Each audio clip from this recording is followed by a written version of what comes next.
तो नमस्कार दोस्तों। आज एक सेशन में हम देखेंगे फॉरेस्ट कवर, यानी कि जो पूरी दुनिया में जो फॉरेस्ट कवर यानी कि जो फॉरेस्ट है वो कौन सी कंट्री में कितना % फॉरेस्ट कवर है, ये चीज़ें देखेंगे। ये ग्लोबली देखेंगे, यानी कि ये वर्ल्ड ज्योग्राफी का ये ग्लोबल का एक चैप्टर है, समझ जाओ, जिसके अंदर पूरी दुनिया में अभी कितने कौन सा कंट्री के पास कितना फॉरेस्ट कवर है उसके बारे में इस वीडियो में हम देखेंगे। इसके अंदर ये भी देखेंगे कि फॉरेस्ट के कितने टाइप होते हैं। सपोज दैट इधर मेजर फॉरेस्ट जैसे टैगा फॉरेस्ट हो गया या फिर ट्रॉपिकल रेन फॉरेस्ट हो गया। जो रेन फॉरेस्ट जानते हैं कि अमेजोन रिवर या कॉन्गो रिवर है, जहाँ पर ज़्यादा बारिश होता है, उस जगह इस तरह के फॉरेस्ट होते हैं। या फिर टेम्परेट फॉरेस्ट है, टेम्परेट फॉरेस्ट जो होते हैं। उसके बाद होगा मेडिटेरियन फॉरेस्ट है, माउंटेन फॉरेस्ट है, मैनग्रोव फॉरेस्ट। जो मैनग्रोव फॉरेस्ट मतलब कि जो समुंदर के साइड में या फिर होते हैं, या इस तरह के लेक के साइड में इस तरह के मैनग्रोव फॉरेस्ट होते हैं। तो उसी देखेंगे। तो चलते हैं, स्टार्ट करते हैं। कुछ स्लाइड है, जो ये जो बुक है मैं जिसके थ्रू हम इस स्लाइड पढ़ाऊँगा। इस बुक एक एटलस बुक है। इस एटलस बुक अगर ज्योग्राफी को अगर अच्छा से पढ़ना है तो ये एटलस बुक है, ऑक्सफोर्ड यूनिवर्सिटी से का लिखा हुआ ये बुक है, बहुत ही बेस्ट है, जिसके अंदर ज्योग्राफी को आसानी से समझ सकते हैं। अगर ज्योग्राफी समझने का अगर पढ़ने की इच्छा हो तो ये बुक बहुत बेस्ट है। और खासकर कंपटीशन एग्ज़ाम के लिए ये बुक बहुत बेस्ट है। चलते हैं, स्टार्ट करते हैं। इस स्टार्ट करने से पहले हम एटलस के वेजिटेशन का हम टॉपिक ले रहे हैं। वेजिटेशन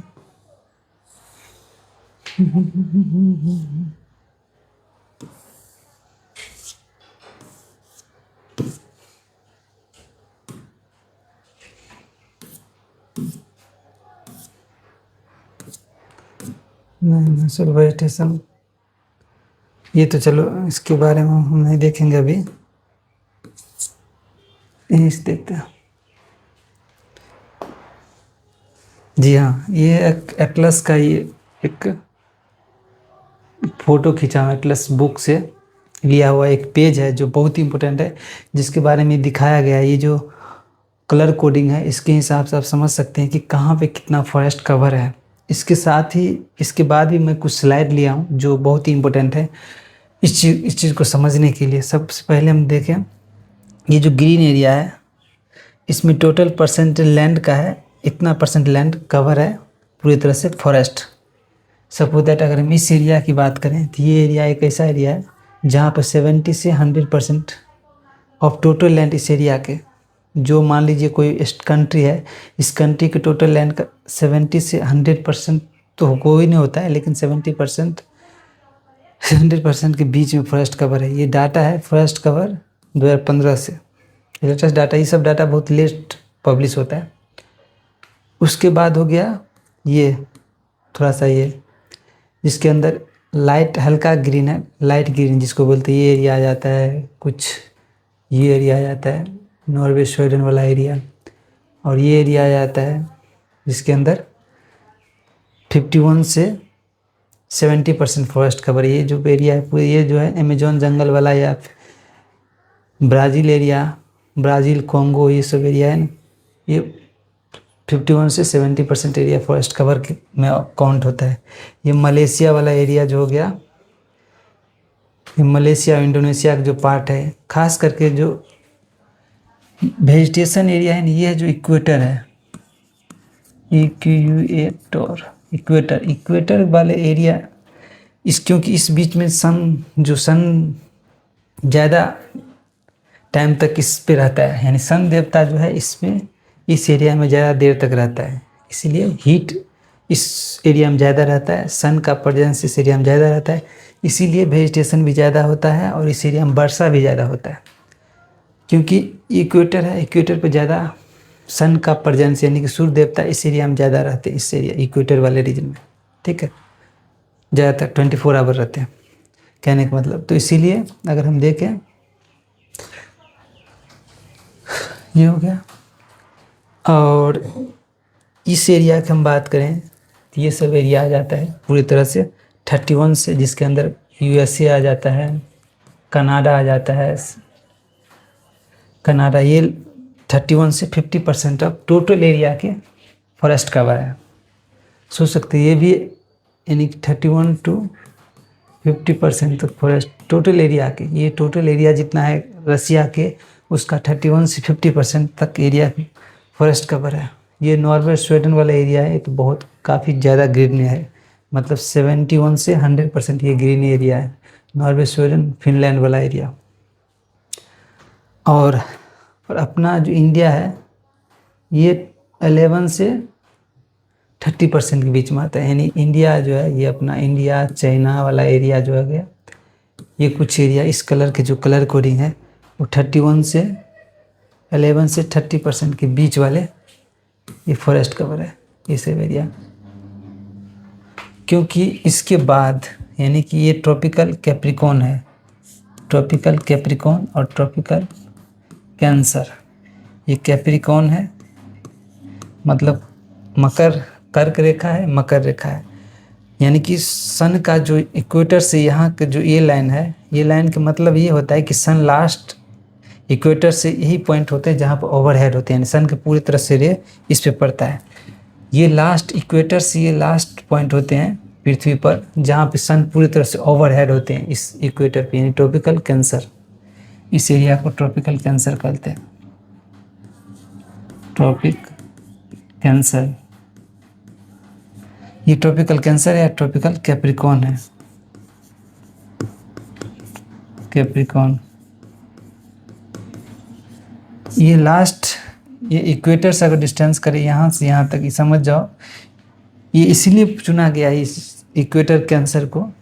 हालांकि इसका अलग टॉपिक में डाल रखा हूँ वीडियो, लेकिन इस एरिया का मतलब है कि सन लास्ट इक्वेटर से यही एक पॉइंट है, ये लाइन जहाँ पे सन पूरी तरह से ओवरहेड होती है, यानी सन का जो रे है यानी कि पूरी तरह से इस पर फोकस होता है, इसी लाइन लास्ट, इसके बाद तिरछा हो जाता है और सन पूरी तरह से ओवरहेड होते हैं इसी लाइन के ऊपर।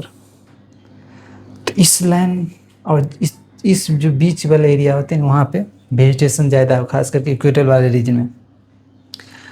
चलिए ये तो हो गया। दूसरी बात, अपना इंडिया तो देख लिया इतना परसेंट है, उसके बाद 0 से 10% वाले ये सब एरिया है, जैसे ये सब वाले एरिया है, ये 0 से 10% वाले एरिया के जाते टोटल एरिया के। ये भी तो पूरी तरफ से बर्फ़ वाला होता है, इसीलिए इसको 0 से, ये ग्रीन लैंड है, 0 से 10% इस पूरे ग्रीन लैंड एरिया के परसेंटेज में है। और ये तो डिजर्ट वाले के बाद कर ही नहीं सकते। दूसरी अगर हम देखें, ये कंट्री के हिसाब से top country reported forest area, जिसके अंदर ब्राज़ील सबसे टॉप है, लेकिन लेटेस्ट रिपोर्ट में रसिया सबसे टॉप है, लेटेस्ट रिपोर्ट ब्राज़ील टॉप है। रसिया का टोटल एरिया के 20% फॉरेस्ट कवर है, ठीक है, 20% ग्लोबल फॉरेस्ट कवर, 20% पूरे ग्लोबल फॉरेस्ट कवर के रसिया 20% हिस्सा शेयर करता है।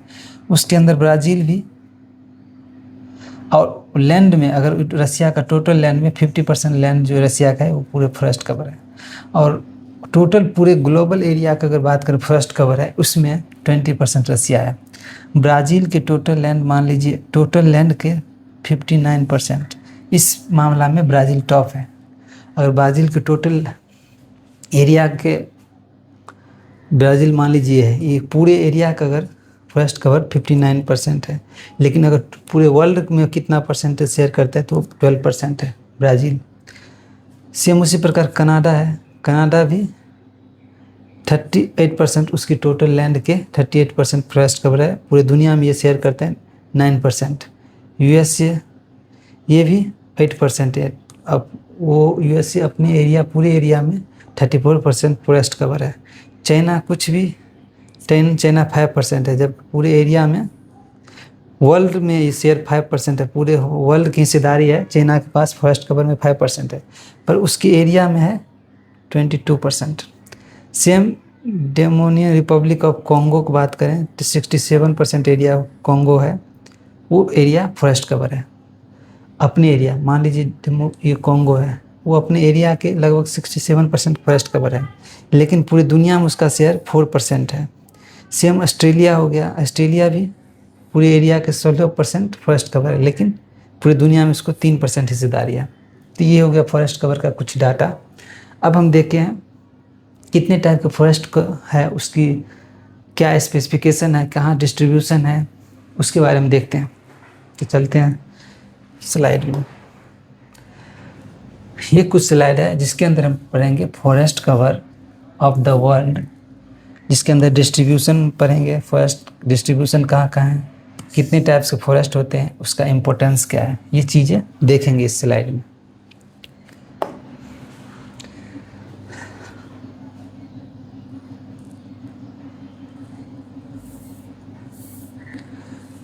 What is forest? फॉरेस्ट पहले ये देखते हैं कि फॉरेस्ट होता क्या है। तो फॉरेस्ट की बात करें तो forest cover means that area land cover by the forest and tree. Forest cover का मतलब है ऐसे एरिया जो लैंड फॉरेस्ट और ट्री से कवर किया हुआ, उसको फॉरेस्ट कवर बोला जाता है। ठीक है, सिंपल ये definition. It is important part of earth के नेचुरल इन्वायरमेंट के लिए बहुत इंपॉर्टेंट है। अर्थ नेचुरल इन्वायरमेंट के लिए बहुत इंपॉर्टेंट है। दूसरी, forest help maintain climate balance and support biodiversity. Biodiversity का मतलब है जहाँ पे जीव जंतु हर एक बहुत विभिन्न प्रकार के जीव जंतु रहते हैं, उसको बायोडाइवर्सिटी कहते हैं। डाइवर्सिटी मतलब विविधता, यानी जीवों की विविधता है वहाँ पे, उसको बायोडाइवर्सिटी कहते हैं। इसका की चीज़ है, अगर पूछे कि फॉरेस्ट के बारे में तो इसका की पॉइंट याद रखिएगा। फॉरेस्ट कवर में क्लाइमेट भी आता है, रेनफॉल ज़रूरी है फॉरेस्ट कवर के लिए, टेम्परेचर ज़रूरी है। ये तीनों चीज़ अगर देगा, कभी कभी देखे फॉरेस्ट डाल देगा एग्जाम में ऑब्जेक्टिव में, तीनों चीज़ फॉरेस्ट कवर के लिए कौन कौन इंपॉर्टेंट है, तो क्लाइमेट भी इंपॉर्टेंट है, रेनफॉल भी ज़रूरत है, टेम्परेचर, ये तीनों इंपॉर्टेंट है फॉरेस्ट डिस्ट्रीब्यूशन या कवर के लिए। चलिए नेक्स्ट स्लाइड में देखते हैं। अब एवरग्रीन फॉरेस्ट की बात करते हैं। ठीक है, ट्रॉपिकल एवरग्रीन फॉरेस्ट की अगर बात करें, इसका अगर फीचर की बात करें तो डेंस एंड थिक फॉरेस्ट होते हैं, यानी कि थिक फॉरेस्ट होते हैं, काफ़ी घना फॉरेस्ट होता है ये ट्रॉपिकल एवरग्रीन मतलब हर हमेशा ग्रीन ही रहता है। दूसरी बात, हैवी रेनफॉल इस जगह पर होता है थ्रू आउट द ईयर, यानी पूरे साल इस जगह पे ये ट्रॉपिकल एवरग्रीन फॉरेस्ट में हर साल ज़्यादा वर्षा होता है। ट्री की बात करें, tree remain green in the all season, यानी कि एवरग्रीन मतलब हर हमेशा ग्रीन रहते हैं, और इस सीज़न में सभी सीज़न में यहाँ के जो पेड़ हैं वो हर हमेशा ग्रीन रहते हैं। ये कहाँ पाए जाते हैं, तो अमेजॉन बेसिन जो बताते हैं, अमेजॉन बेसिन खास करके ब्राज़ील में, Congo basin, demon Republic of Congo की बात करते हूँ, साउथ ईस्ट एशिया का मतलब है इंडोनेशिया और मलेशिया में ये पाए जाते हैं खास करके ये एवरग्रीन फॉरेस्ट। एग्जाम्पल के महागोनी, इबोनी एंड रोजवुड, ये सब बहुत इंपॉर्टेंट फॉरेस्ट है इसके अंदर महागोनी, इबोनी और रोजवुड, ये है ट्रॉपिकल एवरग्रीन फॉरेस्ट। चलते हैं नेक्स्ट देखते हैं। ट्रॉपिकल डिसीडियस फॉरेस्ट की बात करें, अगर हम ट्रॉपिकल डिसीडियस फॉरेस्ट की बात करें, इसकी फीचर अगर देखें तो tree shed leaves during dry season, यानी ड्राई सीजन में इसके जो पत्ते होते हैं वो छायादार, यानी कहने का मतलब ट्री शेड्स जो होते हैं वो छाया वहाँ पर नहीं होते हैं, ड्राई हो जाते हैं, सूख जाते हैं। मॉडरेट रेनफॉल, इस एरिया में थोड़ी बहुत बारिश होते हैं, मॉडरेट रेनफॉल, ज़्यादा बारिश नहीं होते लेकिन बारिश होते हैं। दूसरी बात है, इस आल्सो कॉल्ड मानसून फॉरेस्ट, यानी कि ये मानसून के समय में ग्रीन रहता है ये फॉरेस्ट, खासकर इस तरह फॉरेस्ट इंडिया में है, यानी कि मानसून फॉरेस्ट मतलब बारिश के समय ये ज़्यादा ग्रीन हो जाता है, इंडिया में इस तरह फॉरेस्ट है। दूसरी बात, ये पाया कहाँ जाता है, यानी फाउंडेड इन कहाँ पे, इंडिया में ज़्यादा पाए जाते हैं, ब्राज़ील, म्यांमार एंड थाईलैंड, ये ऐसी जगह है जहाँ पे कौन सी फॉरेस्ट पाए जाते हैं, ट्रॉपिकल डिसीडियस फॉरेस्ट। ठीक है, और एग्जाम्पल अगर देखें फॉरेस्ट टाइप के तो टीक, साल एंड बम्बू, ये सब इंडिया में फॉरेस्ट पाए जाते हैं, साल, बम्बू, इस तरह के फॉरेस्ट इंडिया में पाए जाते हैं। चलिए नेक्स्ट देखते हैं। Temperate deciduous forest. हम टेम्परेट डिसीडियस फॉरेस्ट की बात करें, टेम्परेट डिसीडियस फॉरेस्ट की अगर देखें, इसके अगर फीचर देखें तो tree sheds leaves in autumn, यानी कि tree sheds leaves in autumn and moderate climate and rainfall. यहाँ पे भी बारिश थोड़ा बहुत होते रहते हैं। And fertile soil are common, ये जो इस एरिया के जो फर्टाइल इस टाइम में या इस एरिया को के जो सॉइल होते काफ़ी फर्टाइल होते हैं, मतलब फर्टाइल होते हैं, सीधे समझिए कॉमन है इस एरिया का। दूसरी बात, ये कहाँ पाए जाते हैं? ये यूरोप में पाए जाते हैं, ईस्टर्न यूएसए में पाए जाते हैं और चाइना में पाए जाते हैं। इस अगर एग्जांपल देखें तो ओक एक फॉरेस्ट टाइप है जिसका नाम है मैपल, बीच, ये सब कुछ इस तरह के फॉरेस्ट हैं जो कहाँ कौन चीज़ है? Temperate deciduous forest. ठीक है, ये खासकर कहाँ पाए जाते हैं? Europe, eastern USA and China में पाए जाते हैं। ठीक है, चलिए आगे देखते हैं। कोनिफेरस फॉरेस्ट यानी टाइगा जिसको बोलते हैं, कोनिफेरस फॉरेस्ट जिसको हम टाइगा बोलते हैं, इसका फीचर क्या है? Founded in cold region. Cold region कौन कौन हो गया? यूएसए के नॉर्थ वाले यानी पोल साइड वाले पार्ट, यूएसए के नॉर्दर्न पार्ट कोल्ड एरिया, यानी जहाँ पर कोल्ड एरिया ज़्यादा, या फिर कनाडा के जो कोल्ड एरिया वाले पार्ट है नदर्न पार्ट, उसमें निडल शेप फॉरेस्ट होते हैं। निडल शेप जैसे ऐसे होते हैं, निडल शेप जैसे इस तरह के फॉरेस्ट होते हैं। ठीक है, निडल शेप फॉरेस्ट होते हैं। दूसरी बात, सॉफ्ट वुड फॉरेस्ट होते हैं। ये काफ़ी सॉफ्ट वुड वाले लकड़ी वाले फॉरेस्ट होते हैं।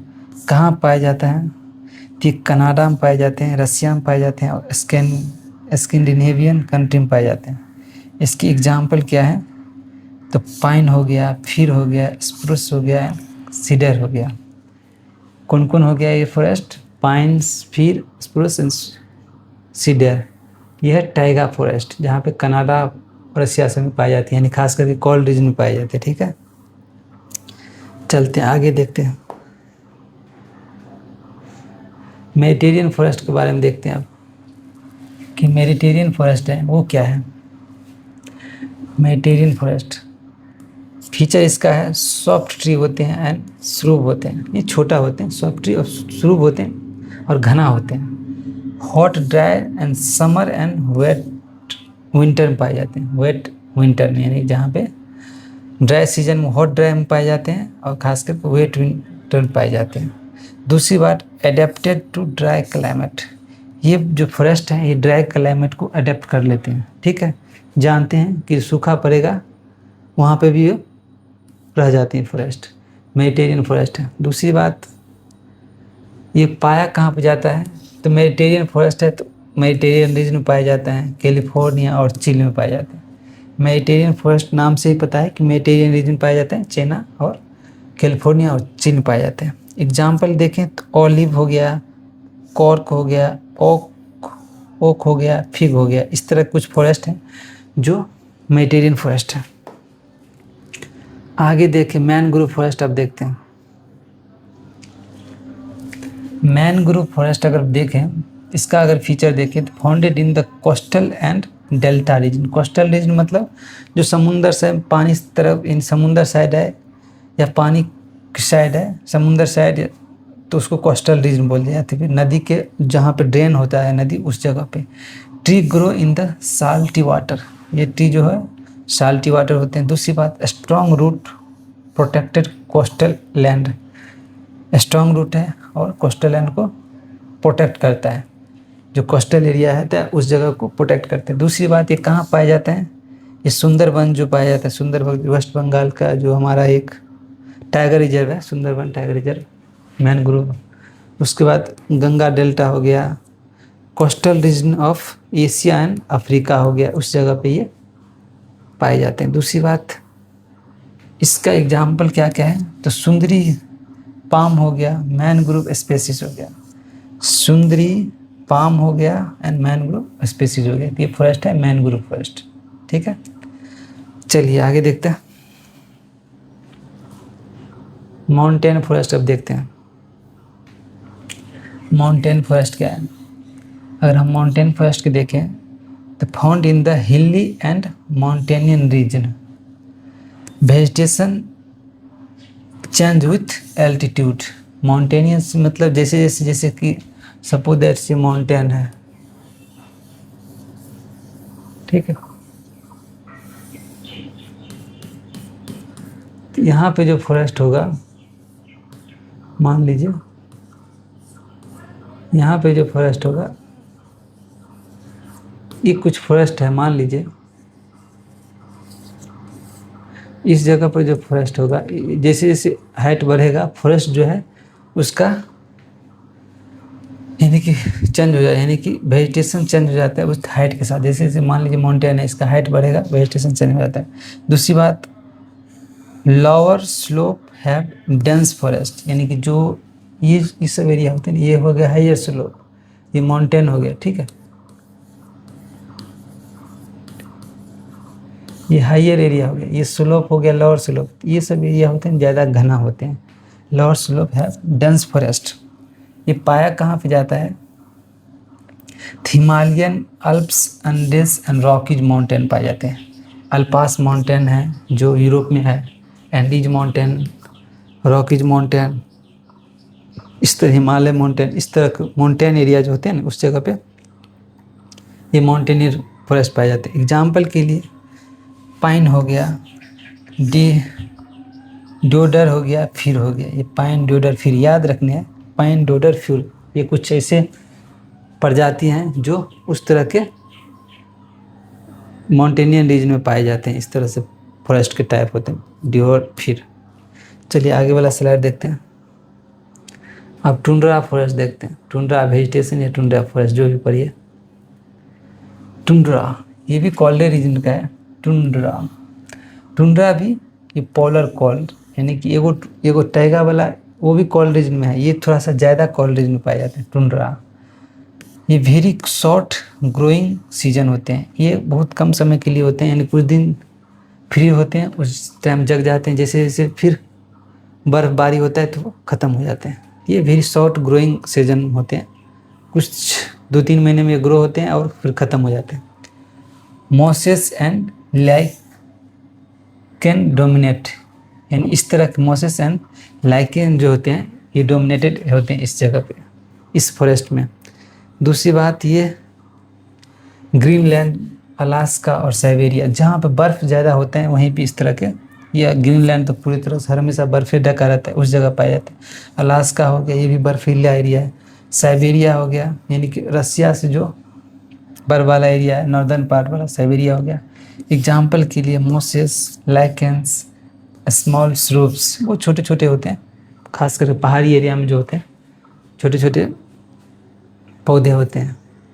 ये हो गया, फिर छोटे छोटे ट्री होते हैं। चलिए आगे देखते हैं। तो दोस्तों इस सेशन में इतना ही रहेगा, नेक्स्ट सेशन मिलेंगे, तब तक के लिए जय हिंद।